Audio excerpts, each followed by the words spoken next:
സ്നേഹിച്ച പുരുഷനെ പറഞ്ഞ് വിശ്വസിപ്പിച്ച് കഷായത്തിൽ കീടനാശിനി ചേർത്ത് കൊലപ്പെടുത്തിയ കേസിലെ ശിക്ഷയിൽ ഇളവ് നൽകണമെന്ന് പ്രതി ഗ്രീഷ്മ MA ഇംഗ്ലീഷിൽ റാങ്ക് ഹോൾഡർ ആണെന്നും തുടർന്ന് പഠിക്കണമെന്നും അതിനാൽ ശിക്ഷയിൽ ഇളവ് നൽകണമെന്നുമാണ് ഗ്രീഷ്മയുടെ കോടതിയിലെ ആവശ്യം. ഗ്രീഷ്മ തനിക്ക് പറയാനുള്ളത് രേഖാമൂലം കോടതിയിൽ എഴുതി നൽകുകയായിരുന്നു. ബിരുദ സർട്ടിഫിക്കറ്റുകൾ ഉൾപ്പെടെ കൈമാറിയാണ് പഠിക്കണമെന്ന ആഗ്രഹം പങ്കുവച്ചത്. 24 വയസ്സ് മാത്രമാണ് തന്റെ പ്രായമെന്നും വീട്ടിലെ ഏക മകളാണെന്നും ഗ്രീഷ്മ പറഞ്ഞു. അപൂർവങ്ങളിൽ അപൂർവമായ കേസാണെന്നും ഗ്രീഷ്മയ്ക്ക് വധശിക്ഷ നൽകണമെന്നും പ്രോസിക്യൂഷൻ വാദിച്ചു.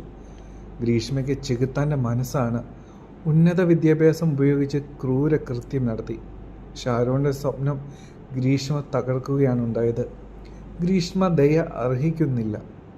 ഒരു ചെറുപ്പക്കാരൻ്റെ സ്നേഹത്തെയാണ് ഗ്രീഷ്മ കൊലപ്പെടുത്തിയത്.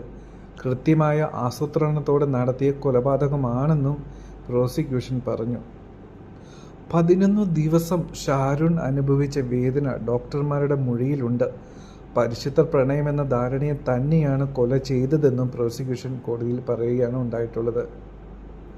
എന്താണെങ്കിലും ഗ്രീഷ്മയുടെ വിധി എന്ത്, ശിക്ഷ എന്തെന്ന് ഇന്ന് തീരുമാനമാവുകയില്ല. എന്തായാലും അത് തിങ്കളാഴ്ചത്തേക്ക് മാറ്റിവെച്ചിരിക്കുകയാണ്. കേരളം ഒന്നാകെ കാത്തിരിക്കുന്ന ഒരു വിധിയാണിത്. അതിദാരുണമായാണ് ഗ്രീഷ്മ ഷാരോണിനെ കൊല ചെയ്തത്. എന്താണെങ്കിലും തിങ്കളാഴ്ചത്തെ വിധിക്ക് വേണ്ടി നമ്മളെല്ലാവരും കാത്തിരിക്കുകയാണ്.